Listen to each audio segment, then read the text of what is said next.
বন্ধুরা, তোমরা সবাই কেমন আছো? আশা করছি ভালো আছো। আমিও খুব ভালো আছি। Welcome to Bengali blogger Sonali. Welcome একটা নতুন ভিডিও নিয়ে। আমি এই কদিন ভিডিও ছাড়িনি, ছেলেটা একটু শরীর খারাপ হয়েছিল, নার্সিংহোম ঘর করছিলাম, ওই জন্য আর কিছুই রান্নাবান্না করিনি। কালকে ফিরে আজকে এই রান্না ঘরে এলাম।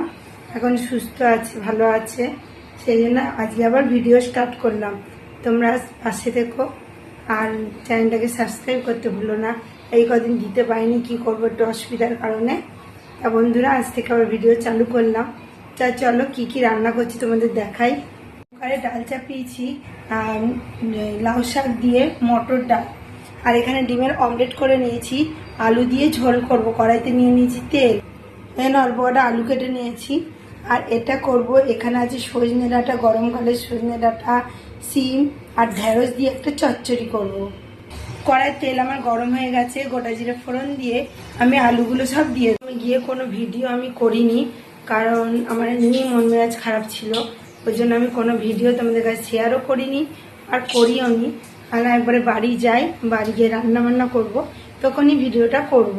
সেই জন্য এই 5টা দিন আমি কোনো ভিডিও বানাইনি। নিমন্ত্রণ খেতে গেছিলাম, ওই লাস্ট ভিডিওটাই ছেড়েছিলাম, তারপরে কোনো ভিডিও দিইনি। তা চলো ডিমের ঝোলটা ঝটপট করে নিই।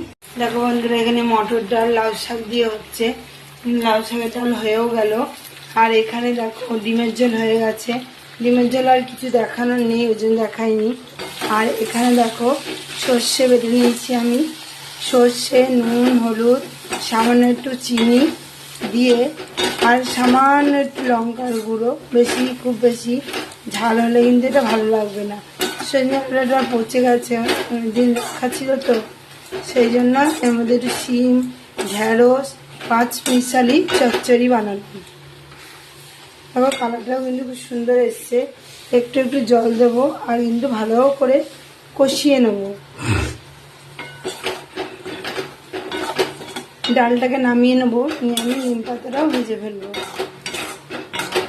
এটা কিন্তু খুব অল্প তেলে হয়, খুব বেশি তেল লাগে না।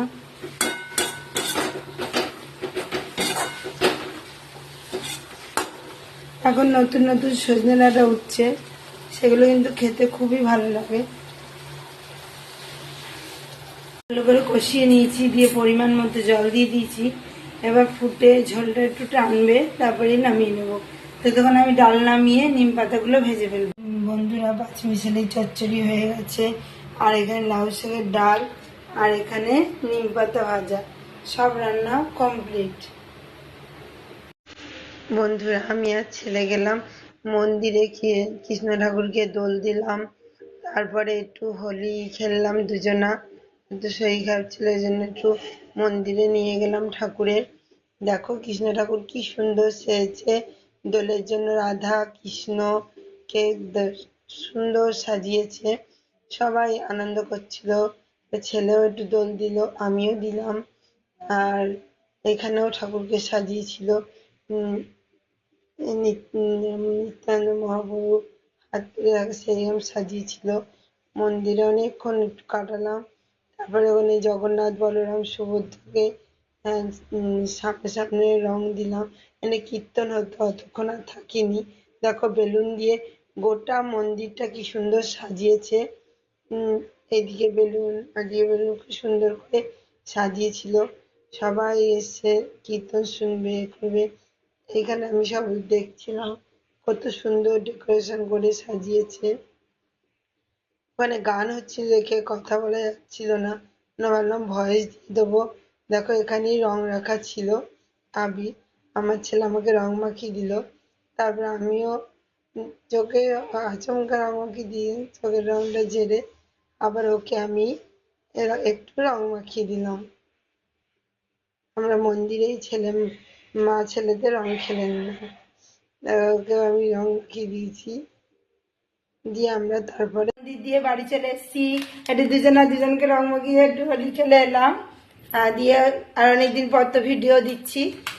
আর এখন এসে টুকিটাই কাজ ছাড়বো, তারপর আবার তো রান্নাঘরে ঢোকার কাজ আছে। বেশ মজা হলো, তোমরাও দেখতে পেলে। গোপালকে দোল দিচ্ছিলাম। রান্নাবান্না সেরে, খাওয়া দাওয়া সেরে একটু গেছিলাম ঠাকুরের মন্দিরে, তোমরা দেখতেই পেলে। আর ছেলে পড়া ছিল, পড়তে নিয়ে গেলাম, পড়িয়ে ঠড়িয়ে আসার পথে একটু হোলিও খেললাম ঠাকুরের মন্দিরে। তা তোমাদের কেমন লাগবে অবশ্যই কমেন্টে জানিও। তা আজকের মতো ভিডিও আমি এখানেই রাখছি। আমার ভিডিও যদি ভালো লেগে থাকে অবশ্যই চ্যানেলটা সাবস্ক্রাইব করবে, লাইক কমেন্ট শেয়ার করতে ভুলবে না। কাল আবার নতুন ভিডিও নিয়ে খুশি আসি। সুস্থ থেকো, ভালো থেকো, সবাই ভালো থেকো, বাই।